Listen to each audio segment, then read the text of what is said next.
Космос. Какой же он все-таки завораживающий, таинственный и непостижимый. Кто из нас хотя бы на секунду не представлял себя на месте космонавта? Кто не хотел бы почувствовать невесомость, попить сферическую воду, поесть еду из тюбика и увидеть наш, да и не только мир с совершенно другого ракурса? У большинства из нас такой возможности нет, зато у нас есть игры на любой вкус. И хотя игр про космос не так уж и мало, думаю, всех сейчас затмевает Starfield. Но пока хит от Bethesda еще не вышел, давайте вернемся в реальность и взглянем на не менее приятную и довольно масштабную игру про космос, в которую можно поиграть уже сейчас. Everspace 2.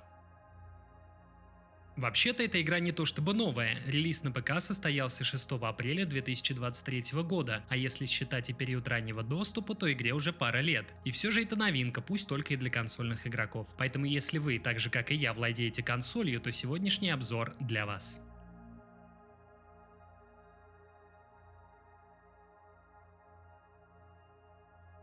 Начну, пожалуй, с того, что если опираться на официальный сайт, то Everspace 2 — космический шутер с элементами RPG. Я бы поменял местами слова шутер и RPG. Для меня типичный пример шутера какая-нибудь Call of Duty, хотя я уже и не помню, когда в последний раз играл во что-то из этой серии, где большую часть времени нужно ликвидировать толпы врагов, а во время небольших передышек выдыхать, смахивая пот со лба. Потом боевой товарищ сообщит что-то вроде «Ух, ну и бойня, теперь нам туда», после чего начнется следующая волна отстрела. Everspace 2, по моим ощущениям, совсем не про это. Во-первых, от звания шутера Everspace 2 отдаляют вот эти самые элементы RPG, которых в игре не так уж и мало. Разница между ней и другими играми лишь в том, что роль персонажа играет не какой-нибудь бандюга или дракон рожденный, а космический корабль. Технически, главный герой — пилот корабля Адам Рослин, но на экране он появляется только в кат-сценах и управлять им нельзя. В остальном у корабля персонажа, так же как и у человекоподобного героя, есть, например, уровень, за повышение которого дают очки развития устройств, которые играют роль способностей, оружие и расходники, которые можно носить в специальных слотах, статы, которые можно повышать, и перки, которые можно улучшать. Есть даже классы, правда, чтобы поменять класс, нужно купить целый корабль. Во-вторых, для шутера у Everspace 2 слишком большой и открытый мир. Все-таки мы имеем дело с космосом, причем довольно обширной его частью. Игра разделена на множество локаций.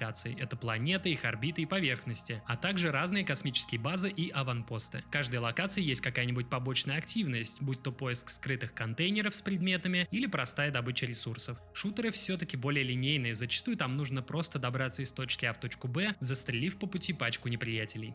В-третьих, стрельба в Everspace 2, конечно же, есть, но ей отводится не так уж и много игрового времени. Она здесь скорее, чтобы разбавить геймплей, который по большей части сводится к выполнению квестов, а-ля отвезти, забрать, найти какой-нибудь груз, изучению локаций, поиску ресурсов и решению небольших головоломок. Да и космический корабль, кстати, не велосипед, поэтому управление им отдельная история. В шутерах же все наоборот, стрельба — это центральный элемент, а все остальное — дополнение. Итак, что мы имеем? У нас есть небольшой корабль, на котором мы бороздим космические просторы, выполняя сюжетные квесты, и попутно перевозим грузы, иногда постреливая из какого-нибудь бластера.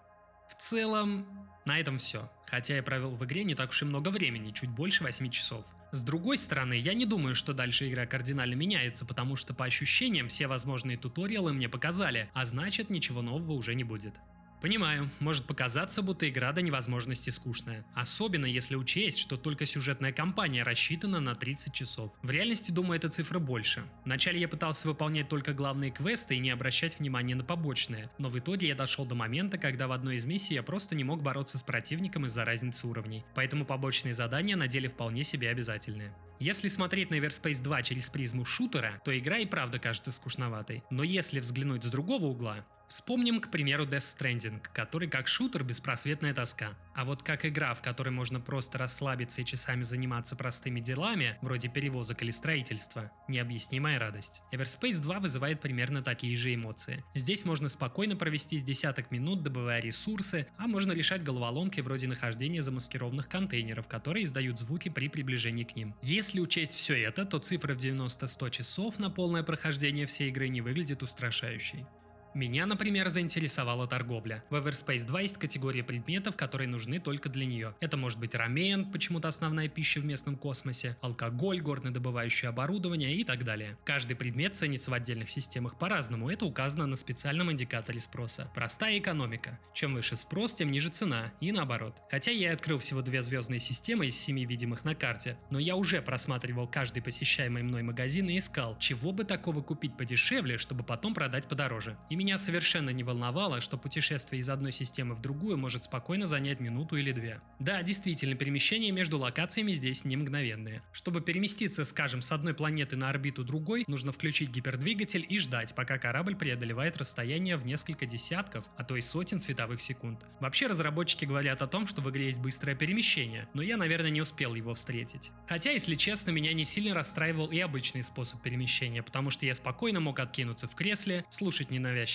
музыку, играющую на фоне, и наслаждаться видами космоса. Кстати, визуально Everspace 2 меня порадовало. Не столько сам вид корабля и структур, возведенных местными расами, сколько потрясающие космические пейзажи. Пока что мой любимый — вид на полуразрушенную планету. Если пейзажей для погружения в атмосферу межгалактических путешествий не хватает, то можно включить вид из кабины корабля. Про экшен, конечно же, забывать не будем, все-таки в игре он есть. Как минимум он начинается тогда, когда в первый раз берешь геймпад в руки и начинаешь управлять кораблем. Управление вроде бы несложное, чтобы просто двигаться нужны стики и две кнопки на задней левой стороне геймпада. Но если вы никогда или почти никогда не играли в игры, где нужно на чем-то летать, то привыкнуть поначалу может быть непросто. Сложности начинаются во время боев, когда к навигации в трехмерном пространстве добавляются кнопки стрельбы, способностей и расходников. С непривычки тяжело, но когда пальцы уже примерно понимают, что нужно делать, даже просыпается какой-то азарт. Но, как я уже и сказал, бои случаются не так уж и часто, а если они и предусмотрены заданием, то иногда их можно избежать. В перерывах между исследованиями и боями можно оттачивать навыки управления кораблем в специальных гонках, которые похожи на гонки дронов. В них нужно как можно быстрее пролететь по маршруту, выстроенному из специальных колец чекпоинтов. Ну и раз уж мы говорим о консольных версиях, то пара слов об изменениях. Собственно, их почти нет, об этом говорят сами разработчики. Разница между версиями для консоли и ПК лишь в том, что на ПК есть возможность кастомизации управления как на клавиатуре, так и на геймпаде. На консоли же доступны несколько пресетов, которые нельзя менять. Также консольные версии не поддерживают ввод с клавиатуры и ввод с авиационных джойстиков.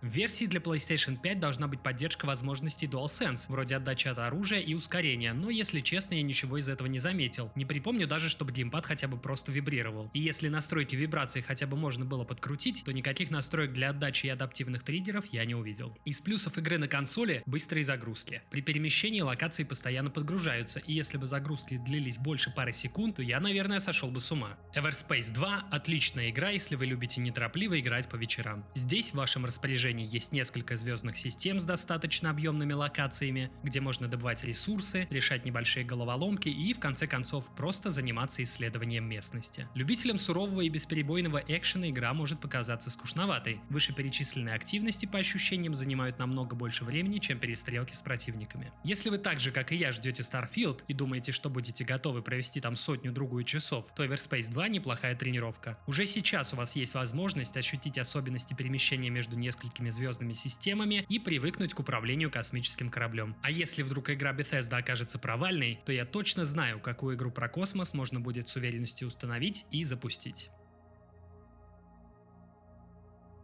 На этом все, надеюсь, было интересно. Спасибо за просмотр и пока.